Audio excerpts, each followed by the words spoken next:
2 Kings chapter 4. One day the wife of a man from the guild of prophets called out to Elisha, "Your servant, my husband, is dead. You well know what a good man he was, devoted to God, and now the man to whom was in debt is on his way to collect by taking my 2 children as slaves." Elisha said, "I wonder how I can be of help. Tell me, what do you have in your house?" "Nothing," she said. "Well, I do have a little oil." "Here's what you do," said Elisha. "Go up and down the street and borrow jugs and bowls from all your neighbours, and not just a few, all you can get. Then come home and lock the door behind you. You and your sons pour oil into each container. When each is full, set it aside." She did what he said. She locked the door behind her and her sons. As they brought the containers to her, she filled them. When all the jugs and bowls were full, she said to one of her sons, "Another jug, please." He said, "That's it. There are no more jugs." Then the oil stopped. She went and told the story to the man of God. He said, "Go sell the oil and make good on your debts. Live, both you and your sons, and what's left." On what's left. One day Elisha passed through Shunem.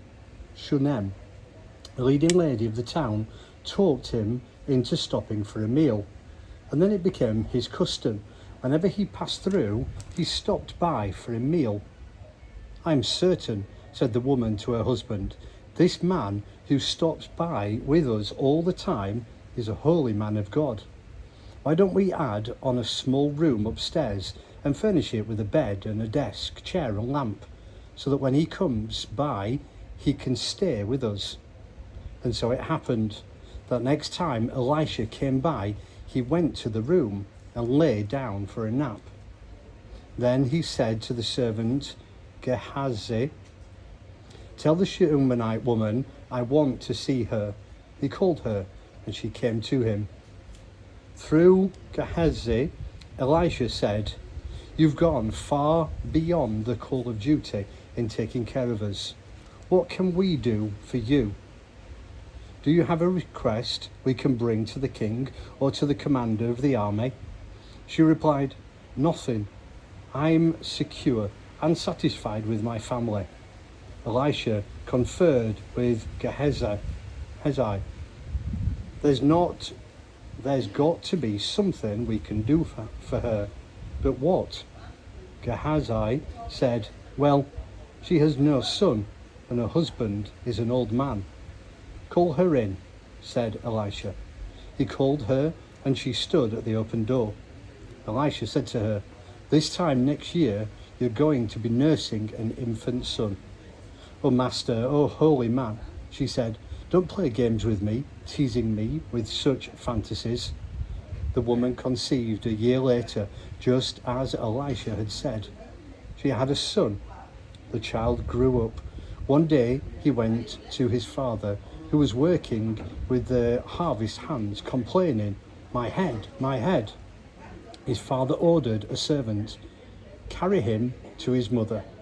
The servant took him in his arms and carried him to his mother.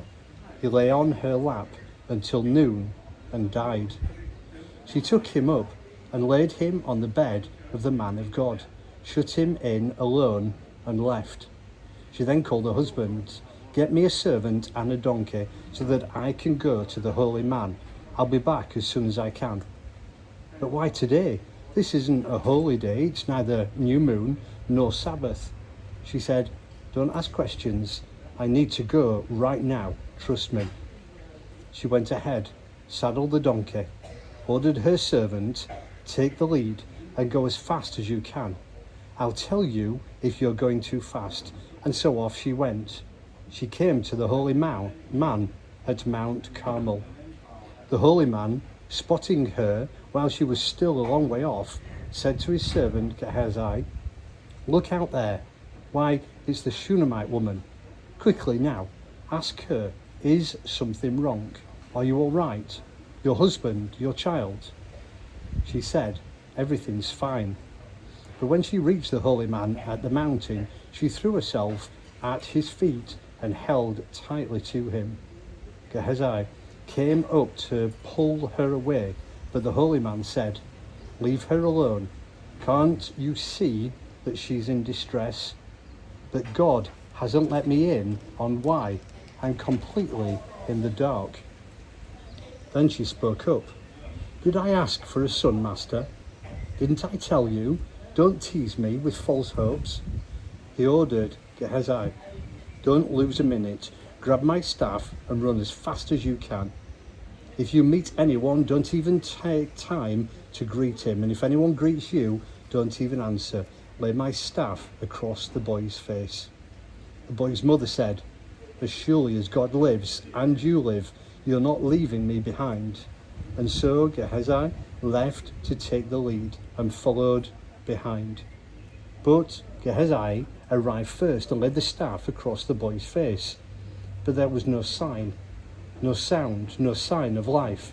Gehazi went back to meet Elisha and said, "The boy hasn't stirred."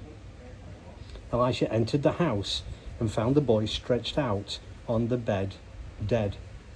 He went into the room and locked the door, just the two of them in the room, and prayed to God. He then got into bed with the boy and covered him with his body, mouth on mouth, eyes on eyes, hands on hands. As he stretched out over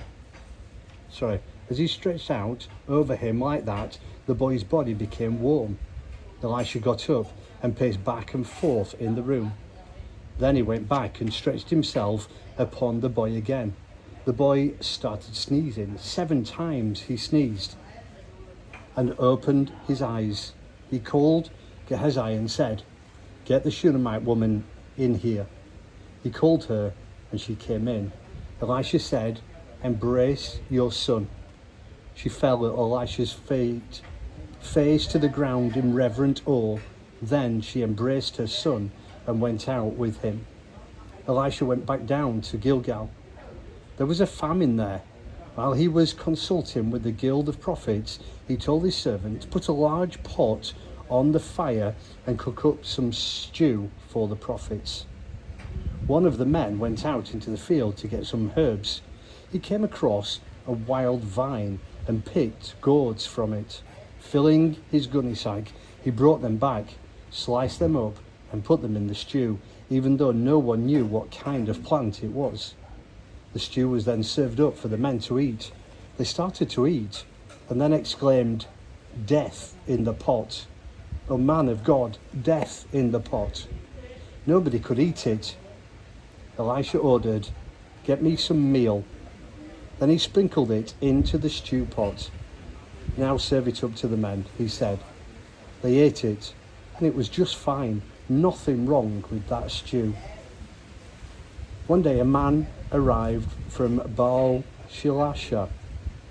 He brought the man of God 20 loaves of fresh baked bread from the early harvest, along with a few apples from the orchard. Elisha said, "Pass it around to the people to eat." His servant said, "For 100 men, there's not nearly enough." Elisha said, "Just go ahead and do it. God says there's plenty." And sure enough, there was. He passed around what he had. They not only ate, but had leftovers.